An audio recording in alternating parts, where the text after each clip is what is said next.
marka muuminkii iimaanka qabay intuu adduunyada joogay buu ilaahay cilaaqo la lahaa su'aasha u horraysa marka la yidhaha man rabbuka waxuu yidhi aniga rabbigay waa allah buu leeyahay meheradaydu ima rabbaynayn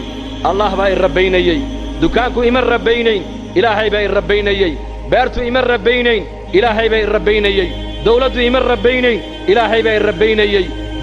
xooluhu ima rabbaynayn ilaahay baa i rabbaynayey anu kuma noolayn waxaan adduunyada dul yaalloo dhane bal amarka ilaahay baan ku noolaa